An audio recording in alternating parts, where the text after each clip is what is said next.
was an influencer, and this was going back when AMC and GME was popping. I mean, it was popping. And this guy is a paid influencer by other organizations. People paid him to spill FUD, bullshit, lies, and fucked a lot of people. And then he made over $2 million and disappeared. My, I just want y'all to know. You ever see this guy around? His name is Trey, and his site's called Trey Trades. Don't fuck with him. Don't listen to him. Don't fuck with him. Do me that favor. If you do anything, even if this is the only video you see of mine, make sure you take that into consideration what I'm telling you. Here's the fool right here. I'm going to jump off. I'm going to go ahead and run his, what he calls, I guess, maybe,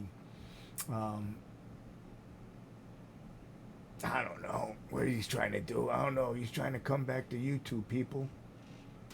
He's trying to come back to YouTube. Let's see. Where's he at? Let's put him on. There we go, folks. Here he is. This is Trey Trades. Back to YouTube. Hey, hope you guys are doing well. There's a lot to talk about. I'm coming back to YouTube, but first and foremost, I think you guys deserve an explanation about a lot of things, because as things sit right now, I would assume that the majority of people think that I made a bag of money and I just ran for the hills, which is a fair thing to think. You know, if you were to look back on the way that things had ended, I would assume people thought I was paid to shut up about AMC, and there was a good amount of money, enough for me to just run for it and skedaddle. But that's really not what happened. And I want to explain the full scope of things. So I'm going to talk about a lot of things today. I'm going to talk about why I left YouTube. I'm going to talk about the story of what happened that led me to leave YouTube. I'm going to talk about the story of the years to come after YouTube. I'm going to talk about my plans coming back to YouTube, and one other thing. We'll get into that as things progress. So in order to really explain why I left YouTube and what had happened, I first have to go back in time a little bit so you guys can understand my psychology and my faults as a person. First and foremost, before I got onto YouTube, I had financial problems. A lot of them were self-induced, to be quite frank with you. When my dad passed away, I was about 18 years old, and then my stepdad. And when he passed, the night that it happened, I was playing blackjack at the casino. And I got a call at like 3 or 4 in the morning from my little sister saying, hey, Dad's dead. And that sucked. And I'm not saying that to make it feel bad for me. Everybody dies. It is what it is. People lose parents, whatever. I'm saying that because I think psychologically that did something to me. It created gambling as a vice to escape my emotions and pain and anxieties and things that I should deal with but don't want to deal with. You know, it was just a negative vice for me, you know. So fast forward. Some years passed, and I ended up getting onto YouTube for stocks and investing. Before I got into stocks and investing, I was a runner. I ran for about 13 years. I couldn't do it anymore. I've got a heart problem. I can talk about that a lot, but that's not important. I got into stocks in about October of 2020, and this was back when things were really hot. I mean, back then you could throw a dart at 100 stocks, small and mid-cap companies, and whatever you hit, if you put $100 into it, you're probably going to 2, 3, 4, 5x your money in some given period of time. So I made a lot of money right when I started. And I thought, damn, if I'm this good at stocks, I should make videos documenting it so maybe people can watch my stuff and make money too. So I did. I started a YouTube channel in December of 2020. And right when I started, I was pretty successful. Things went really well. I made a good chunk of money and eventually ran into AMC at like $2 or $3. And when I found out at $2 or $3, I made a video saying I think it's going to go up, and it did. And my video went viral. And overnight, just like that, I had 100,000 subscribers, and my videos were getting a shit ton of views and making me a shit ton of money. And this was probably the worst thing that could have possibly happened for me at the time, just based on my past experiences. Now, I mentioned that I was not good with money and then I gambled a lot. But I want you to understand that I got myself into a decent amount of debt before I got on YouTube. Some of it, unfortunate circumstance. I've got an autoimmune condition that causes inflammatory problems for me, and for me, I've experienced it a lot of my eyes. So, I accumulated some debt and some bills from, the steroid drops that I have to take for my eyes. But the majority of it was just I was making, $3,500, $4,000 a month. If I was full-time at Buffalo Wild Wings, which most of the time I wasn't, but, if I was working part-time, just weekends, I won $1,000 or $2,000 a month, and I was taking that money and being wildly irresponsible with it. 80-90% of it I was just gambling, and the rest I would leave for myself to pay bills and to survive. So I accrued a lot of debt, credit card debt, whatever. And then I got on YouTube, and I thought that I had resolved those things. And the reason I thought I had is because I saw such immediate success, and I didn't really experience failure or loss. So I just thought I was a god, to be honest, which sounds stupid as shit, now. And listening to this, you're going to be like, yeah, of course, you dummy. Why would you think you're going to win every single time you trade? But at the time, I really was. I really wasn't experiencing loss whatsoever.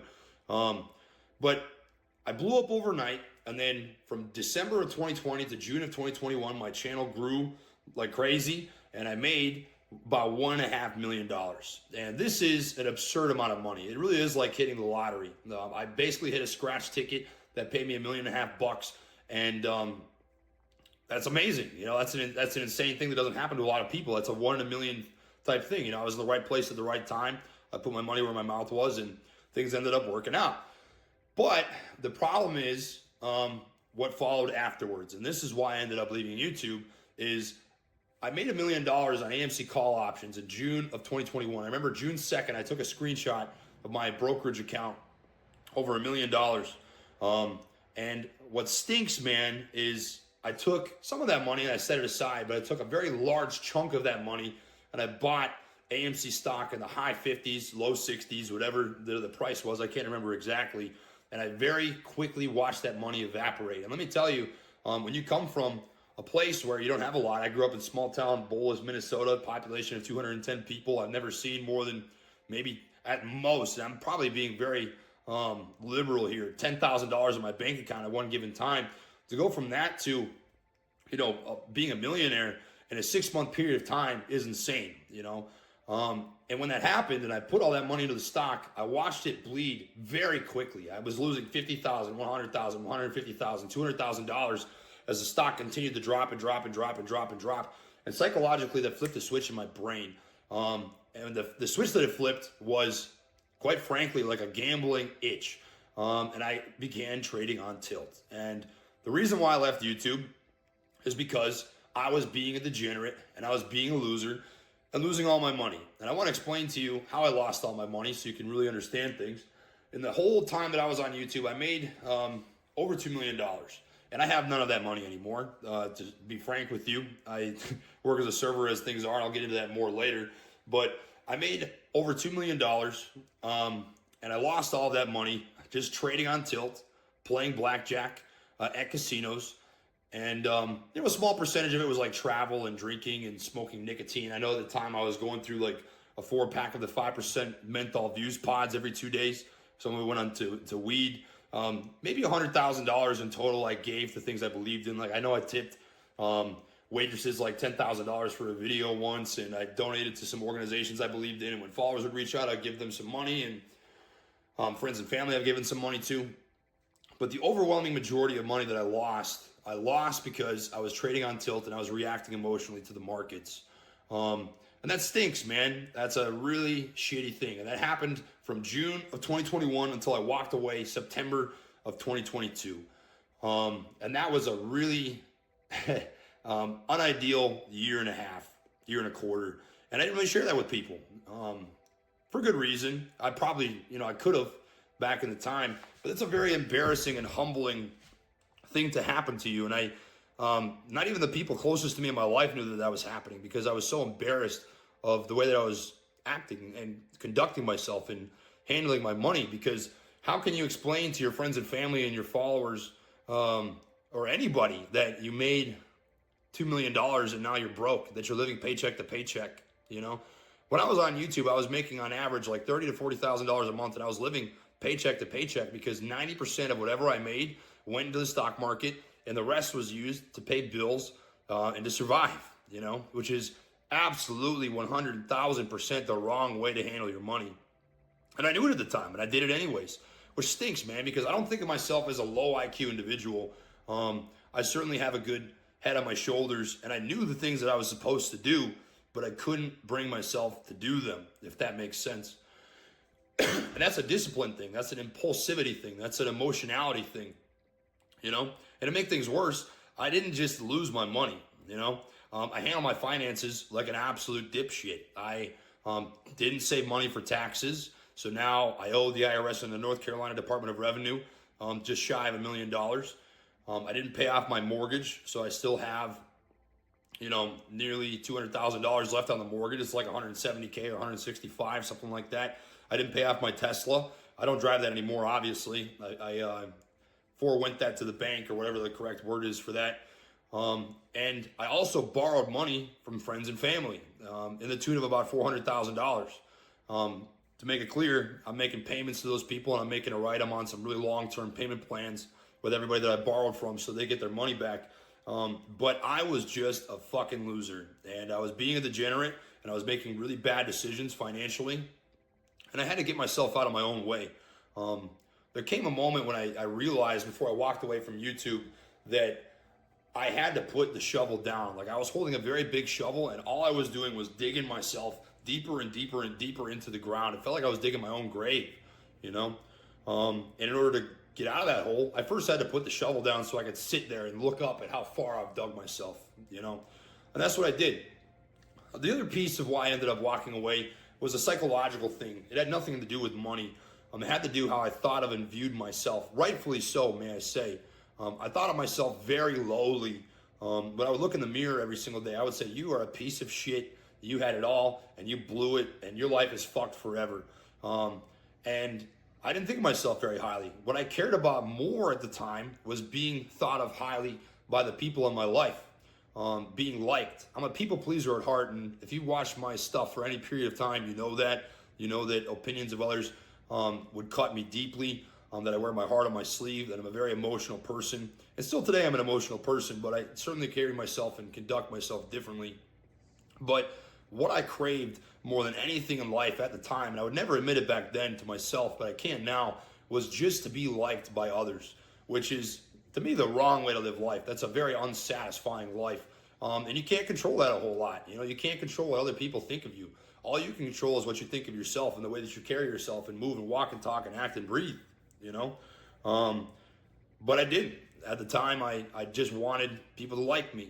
I wanted to be popular. I wanted to feel like I was making a difference in the lives of others. And I still want to make a difference in the lives of others today, but you can't do that if you can't help yourself, And I was not helping myself at all. I was just hurting myself. I put myself into a shit-ass situation, and I'm still in it today.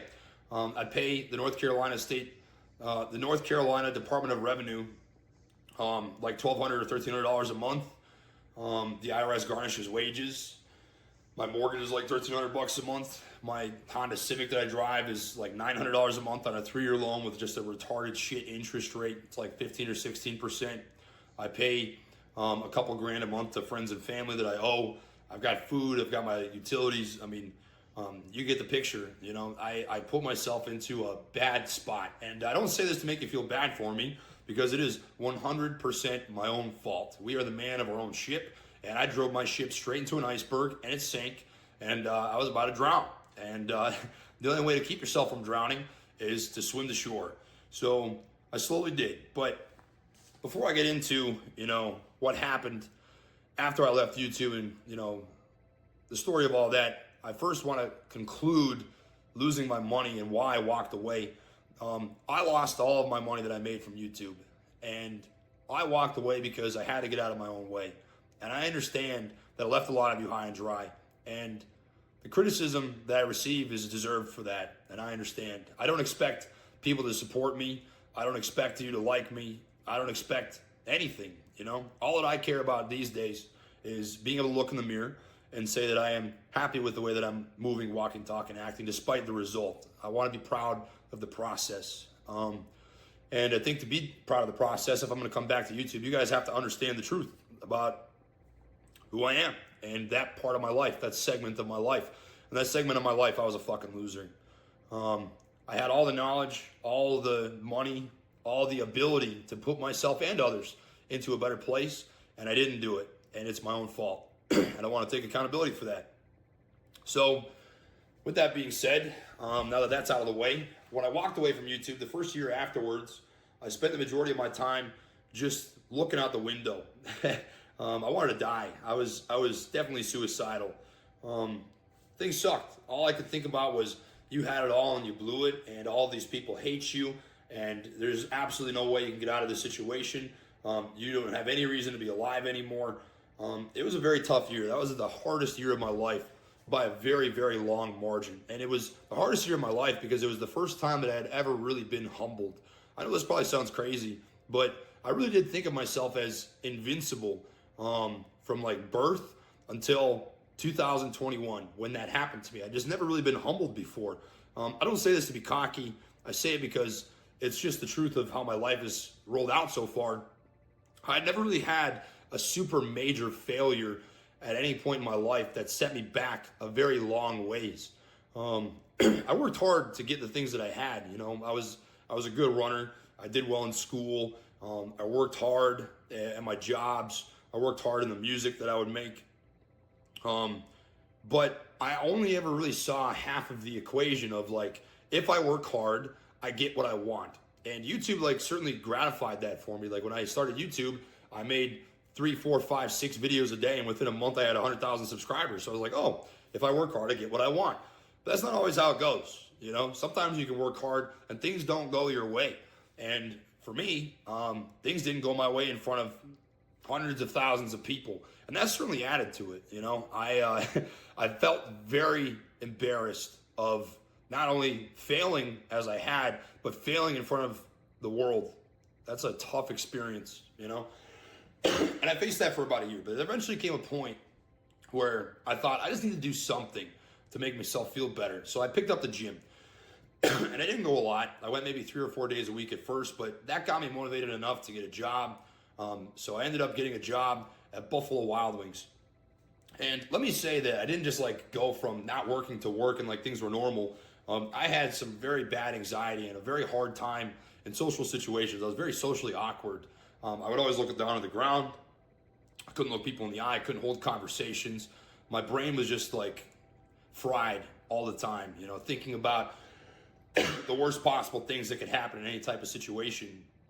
But what I did to cope with that is I fabricated my life to the people that I worked with, because at the time I hadn't foregone my Tesla to the bank yet, and I was driving that to work, and people would see me pull up in it. They'd be like, why are you working, dude? So what I would tell them is, I just have this job so I can socialize. I'm a social creature, and not talking to people is hard for me, you know? But I worked there for about 6 months here in town, and I eventually realized this just doesn't, like, I just don't feel good. I have a bad feeling in my stomach, in my gut. I just am not happy with myself and the way that I'm conducting myself, and I wanted a fresh start. I wanted to be honest with people moving forward, and I am so glad that I made that decision, because it is freeing. People can't hold things over your head if you've already held them over your own head. If you are accountable for your actions and for your mistakes and the things that you've done wrong, it is not going to hurt you when people point them out to you. You know, I think that criticism only really hurts if you haven't accepted and realized it yourself. So I decided to do that, and I quit that job and I got a fresh start. My first job after that was as a personal trainer at a gym here in town. I was making $18 for every hour that I was training clients, which is fine. It's okay money, but for the bills that I had, it wasn't spectacular.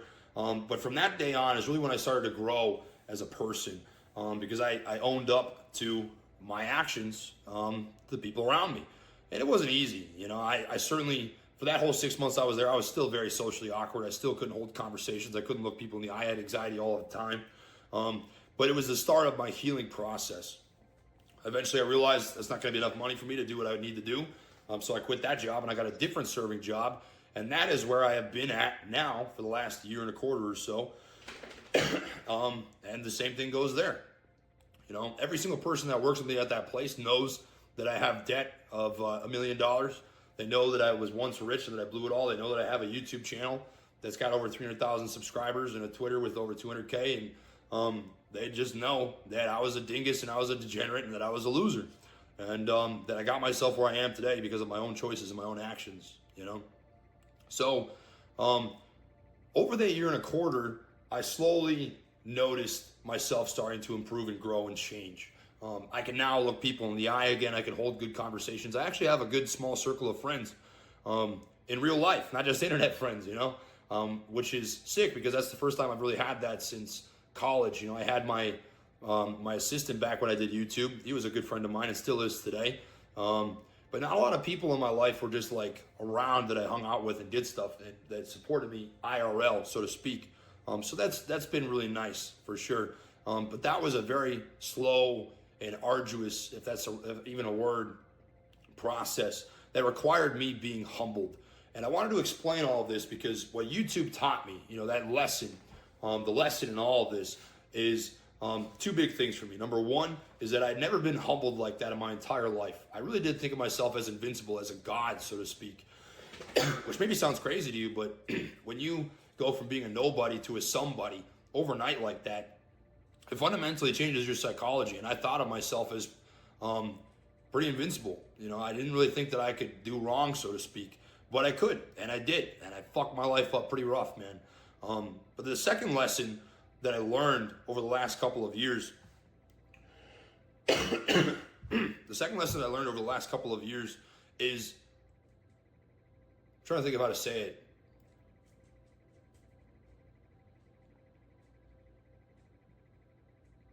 I learned how to be happy with myself. I learned that what matters most is being able to look yourself in the mirror at the end of every single day and say, no matter the outcome, I know that I did the right thing and I did what I could do.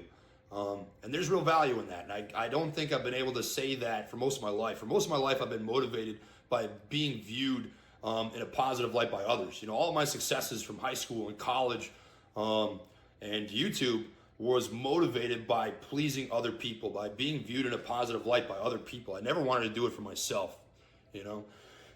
And now all I want for myself is to look myself in the eye and say, you're doing good things, to have a family someday, to have kids, to be a provider, to be a rock, to be a supporter for those future people and for my family that's presently here today. And in order to do that, I've got a lot of work to do, man, but I had to first accept and learn that lesson. I obviously don't gamble anymore either. I haven't been to a casino in years. That would obviously be a silly thing to do. And I have to take a much drastically different approach to the market. You know, I'm not I think madness is doing the same thing over and over and expecting a different result. So I'm certainly going to be approaching the market and have been approaching the market in a much different way, a much slower way, a much safer way, a much less risky way. But I guess that sort of brings me up to present day, which is I'm in a lot of debt and I have a lot of work to do to get myself into a better situation.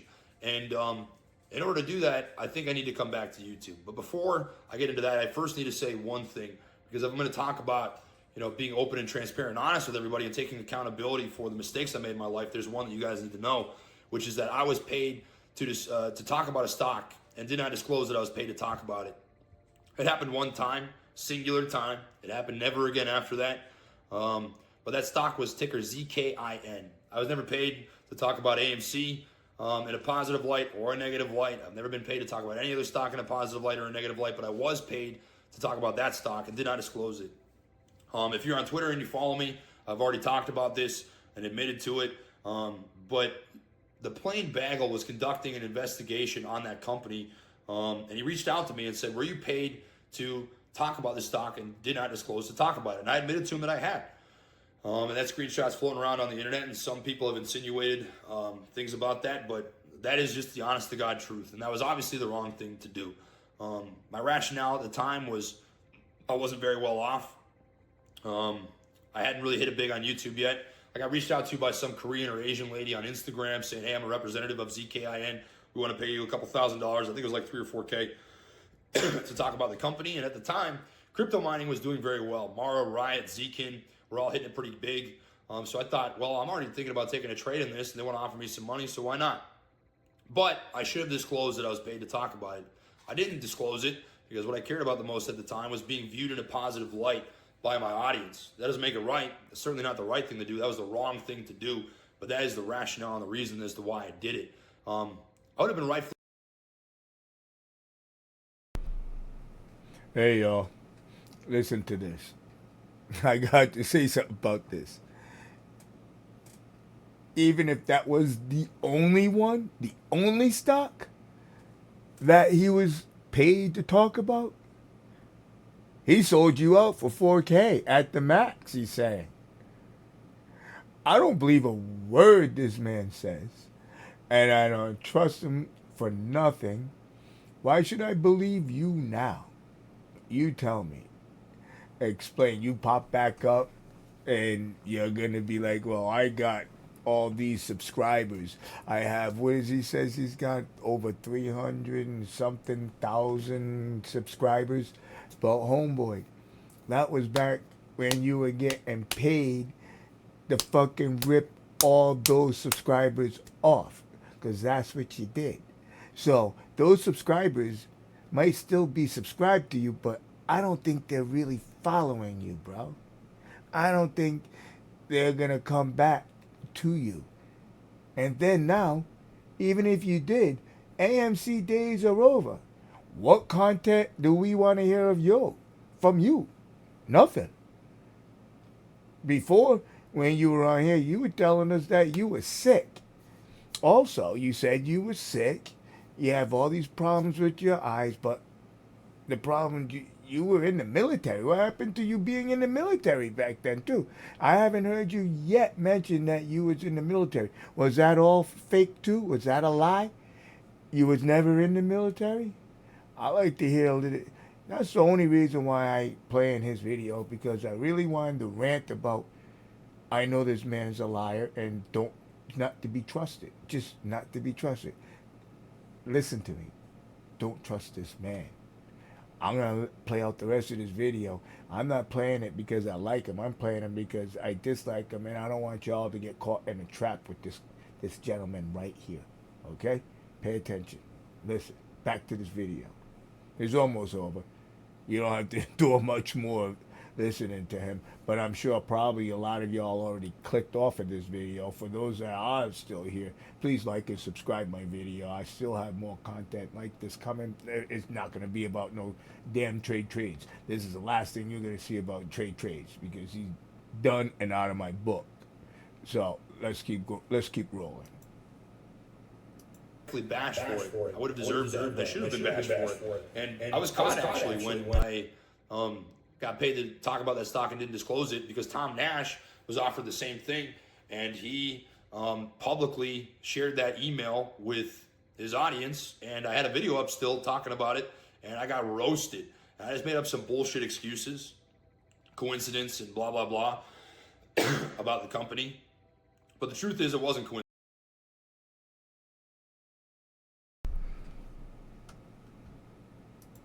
By the way, Tom Nash is the man. Follow Tom Nash. Yeah, follow Tom Nash. He's the man. Yeah. Coincidence. It did happen. I was paid to talk about that stock and did not disclose that I was paid to talk about it. And that was the wrong thing to do. I learned from it. It was the only time it ever happened. I haven't been that man for a long time, but that version of me has existed. And I want to also say that I'm not trying to convince you to trust me. I'm not trying to convince you to like me. I don't expect the full support of every single person that knows this about me. I just want to take accountability for my actions, because that's the right thing to do. So I'll leave it at that. The last thing that I want to talk about, I'm coming back to YouTube, and I have two main goals. The first and most important to me is getting out of debt. I put myself into a rough spot with all my decision making over the last couple of years. Here we go. Here it comes. Getting ready to put the spiel out how he can use you guys once again. Once again. Looking for donations, looking for handouts. I'm not even so sure this man did go broke. We're not even sure on that. This could be all another lie. Here comes part 2, trades. And in order to get out of it, I need a bigger shovel. Now, I don't plan on just coming back to YouTube and making bullshit. You know, I'd like to provide value for you guys, which brings me into point number 2. Point number 2 is I want to share my story, because I don't think I'm the only person who's probably in these shoes. Like I said earlier in this video, I think I said it, 70% of people that win the lottery end up losing all the money. And I imagine that there are a lot of people out there who metaphorically won the lottery and lost all the money. And if you felt, or I still feel the way that I felt, I don't want anybody to have to experience that. And I want to share my story and journey getting out of debt and fixing my life. Because there's really two ways that I can look at my life moving forward, and that you can look at your life moving forward if you're in a similar shoe, is either, this path, which is my life is fucked and I'm just going to live in misery, or path two, which is my life sucks. I got myself here. I need to accept that that was a version of me, learn from it, and try to move forward and grow and fix shit. And you might never fix shit, But isn't it better to think? I think Matthew McConaughey says this. It's better to believe that everything's going to be all right than to think that everything isn't. Even if things aren't all right, I'd rather believe in myself enough to think that it's possible to fix shit. So I'm going to try, and that's where I'm at. And I want to share that journey with you. I'm not a guru. I'm not a genius. This is going to be a learning process for me. But I want to do things a much different way. I want to take a real approach to finance, more so than trading. I want to talk about my journey in finance, managing my finances, getting out of debt, saving money, buying stocks long term, wheeling the stock that I own, selling calls and puts against it, trading occasionally, taking trades, but certainly in a much less risk-adverse way and with a much smarter approach. Not putting money to the market that I can't afford to lose, paying my taxes, paying my mortgage off. I want to share it all with you. So that's where I'm at. I plan on eventually getting back into live streaming. I plan on making videos regularly again. I plan on sharing my journey. And if you want to be a part of that, I would be honored to have you. And if not, I understand. There's good reason to support my comeback, I think, but there's also good reason not to. I made some poor choices, and there's consequences to that, and I accept that. It is what it is. I guess my last piece that I'm going to say, and then I'm going to get out of here, is Colin Gladman is a mentor to me. And one thing that he really sort of has ingrained in my brain and many others that follow him is to build a house, you got to stack a couple bricks at a time. It doesn't happen overnight. I want to make a very small, slow approach to building this house. And in order to do that, you just got to lay a brick, lay a brick at a time. And that's my plan. And you can do that too if you're in a similar situation. So I guess that's what I got. I got to get my PC fixed. I got to replace my motherboard. But once that's fixed, I'm going to be back. And I'll be seeing Whatever he does, and you guys do see him, and he's trading, don't follow what he's doing. Take my advice and not follow this man. You will be sorry. And I'm sorry. I mean, he did what he did. Yeah, I guess everybody deserves a second chance. Yeah, he got his second chance here, but I'm not going to follow nothing he does. Absolutely not. I mean, that's like going back.